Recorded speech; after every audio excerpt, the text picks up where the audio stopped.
Hello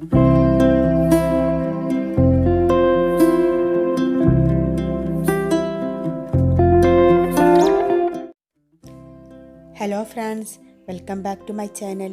ഇന്ന് ഞാൻ ഒരു ചപ്പാത്തി എഗ് റോളുമായിട്ടാണ് വന്നിരിക്കുന്നത്. അപ്പോൾ നമുക്ക് ഇതെങ്ങനെയാണ് ഉണ്ടാക്കുന്നതെന്ന് നോക്കാം. ആദ്യം നമുക്കിതിനു വേണ്ടി ചപ്പാത്തി ഉണ്ടാക്കിയെടുക്കാം. അതിനു വേണ്ടി ആദ്യം ചപ്പാത്തി മാവ് ഉണ്ടാക്കി മാറ്റി വെക്കാം.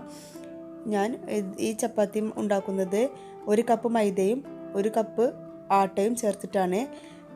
അതിലോട്ട് ആവശ്യമുള്ള ഉപ്പും 1 ടേബിൾ സ്പൂൺ ഓയിലും ചേർത്ത് നന്നായി മിക്സ് ചെയ്ത്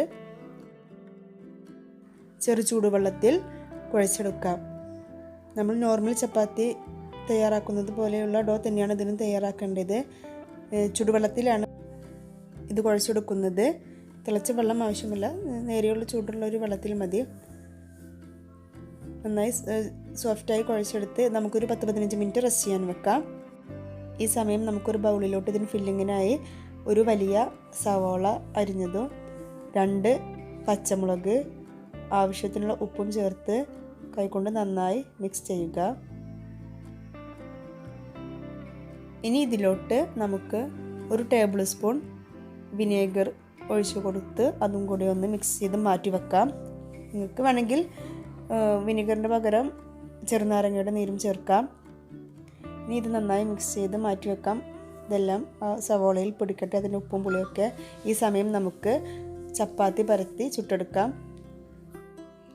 ഇനി നമുക്ക് ഒരു ബൗളിലോട്ട് 2 കോഴിമുട്ട പൊട്ടിച്ചൊഴിച്ച് പാകത്തിന് ഉപ്പും കുറച്ച് കുരുമുളക് പൊടിയും ചേർത്ത് നന്നായി മിക്സ് ചെയ്തെടുക്കാം.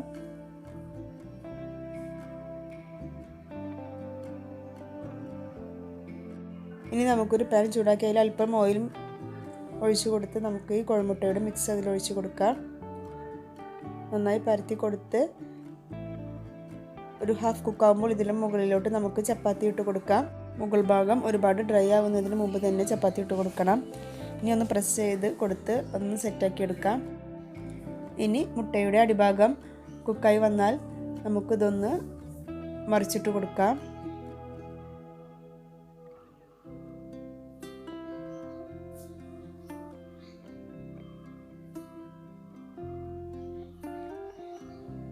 ഇവിടെ മറിച്ചിട്ട് കൊടുത്തിട്ടുണ്ട്. ഇനി ജസ്റ്റ് ഒന്ന് ചൂടായി നമുക്കത് എടുത്ത് മാറ്റാം. ഓൾറെഡി വെന്ത ചപ്പാത്തിയാണല്ലോ, അതുകൊണ്ട് നമുക്ക് ഒരുപാട് കുക്ക് ചെയ്യേണ്ട ആവശ്യമില്ല. ഇനി അത് പ്ലേറ്റിലോട്ട് മാറ്റിയിട്ടുണ്ട്. ചപ്പാത്തി അടിഭാഗത്തും കോഴിമുട്ടയുടെ ഭാഗം മേൽഭാഗത്തും വരുന്ന രീതിയിൽ നമുക്ക് പ്ലേറ്റിൽ ഇത് വെക്കാം. ഇനി ഇതിൻ്റെ മുകളിലായി നമ്മൾ ആദ്യം തയ്യാറാക്കി വെച്ചിട്ടുള്ള സവാളയും പച്ചമുളകും സുർക്കയും ഉപ്പൊക്കെ ഇട്ടിട്ടുള്ള ആ കൂട്ട് നിന്ന് കുറച്ചെടുത്ത് വെച്ച് കൊടുക്കാം. ഇനി നമുക്കിഷ്ടമുള്ള വെജിറ്റബിൾസൊക്കെ ഇതിൽ വെക്കാം. ഞാൻ ഇപ്പോൾ കുറച്ച് തക്കാളി, അതുപോലെ തന്നെ കുക്കുമ്പർ നീളത്തിൽ അരിഞ്ഞത്, ഇവയെല്ലാമാണ് ഞാൻ ചേർത്ത് കൊടുക്കുന്നത്. നിങ്ങൾക്ക് വേണമെങ്കിൽ ക്യാരറ്റ്, ക്യാബേജ്, അതുപോലെ തന്നെ ക്യാപ്സിക്കം, ഇങ്ങനെ നമുക്ക് ഇഷ്ടമുള്ള ഇതെന്തും നമുക്ക് വെച്ച് കൊടുക്കാം. നമ്മുടെ ടേസ്റ്റിനനുസരിച്ച് വെച്ച് കൊടുക്കാം.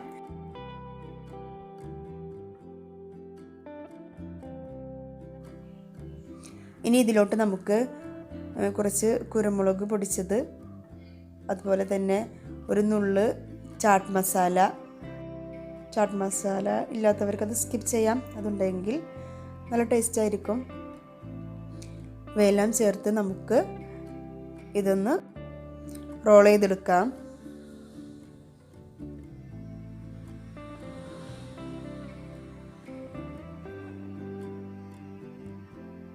ഇനി നമുക്ക് സാൻഡ്വിച്ച് പേപ്പർ ഉണ്ടെങ്കിൽ അതിലൊന്ന് ഇതുപോലെ റോൾ ചെയ്തെടുക്കാം.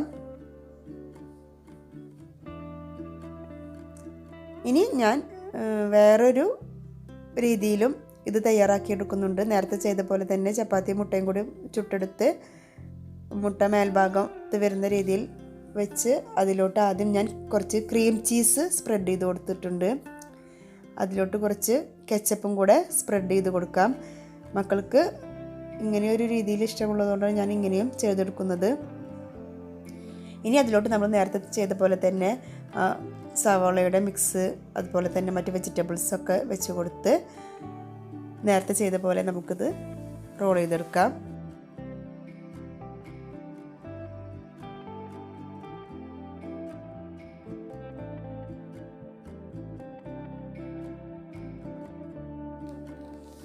ഇതിൽ നേരത്തെ ചെയ്ത പോലെ തന്നെ സവാളയുടെ കൂട്ട് വെച്ച തക്കാളി അതുപോലെ കുക്കുമ്പർ ഇതെല്ലാം വെച്ച് കൊടുക്കുന്നുണ്ട്. പിന്നെ ഇതിൽ ഒരു നുള്ള് കുരുമുളക് പൊടിയും ഇട്ട് കൊടുക്കുന്നുണ്ട്. പിന്നെ നേരത്തെ ചെയ്ത പോലെ ഇതിൽ ചാട്ട് മസാല ഞാൻ ചേർത്ത് കൊടുക്കുന്നില്ല. മക്കൾക്ക് ചീസിൻ്റെ ഫ്ലേവർ ഇഷ്ടമുള്ളതുകൊണ്ട് ഞാനതിൽ ചാട്ട് മസാല ചേർത്ത് കൊടുക്കുന്നില്ല. ഇനി ഇത് നേരത്തെ തയ്യാറാക്കിയതുപോലെ റോൾ ചെയ്ത് സാൻഡ്വിച്ച് പേപ്പറിലും കൂടെ ഒന്ന് റോൾ ചെയ്തെടുക്കുന്നുണ്ട്. അങ്ങനെ 2 രീതിയിൽ ഈ ഒരു ചപ്പാത്തി എഗ് റോൾ നമ്മൾ തയ്യാറാക്കി എടുത്തിട്ടുണ്ട്. അപ്പോൾ നിങ്ങൾ തീർച്ചയായും ഇത് ട്രൈ ചെയ്ത് നോക്കണം. ചപ്പാത്തി കഴിക്കാൻ മടിയുള്ള മക്കളാണെങ്കിൽ അവർക്കൊക്കെ ഇങ്ങനെ ഒരു രീതിയിൽ ചെയ്ത് കൊടുത്താൽ അവരെന്തായാലും കഴിച്ചോളും. അപ്പോൾ നിങ്ങൾ തീർച്ചയായും ട്രൈ ചെയ്യുക. നിങ്ങളുടെ ഫീഡ്ബാക്ക് കമൻറ്റായി അറിയിക്കാനും ഈ റെസിപ്പി ഇഷ്ടപ്പെട്ടാൽ ലൈക്ക് ചെയ്യാനും അതുപോലെ തന്നെ ഫ്രണ്ട്സ് ആൻഡ് ഫാമിലിക്കും ഷെയർ ചെയ്യാനും മറക്കരുത്. പിന്നെ ഇതുവരേക്കും ഈ ചാനൽ സബ്സ്ക്രൈബ് ചെയ്തിട്ടില്ലെങ്കിൽ പ്ലീസ് ഒന്ന് സബ്സ്ക്രൈബ് ചെയ്ത് തൊട്ടടുത്ത ബെല്ലൈക്കൺ എനേബിൾ ചെയ്ത് ഓൾ എന്ന ഓപ്ഷൻ സെലക്ട് ചെയ്ത് നമ്മളെ സപ്പോർട്ട് ചെയ്യാനും മറക്കരുത്. അപ്പോൾ പുതിയൊരു റെസിപ്പിയുമായി വീണ്ടും കാണാം.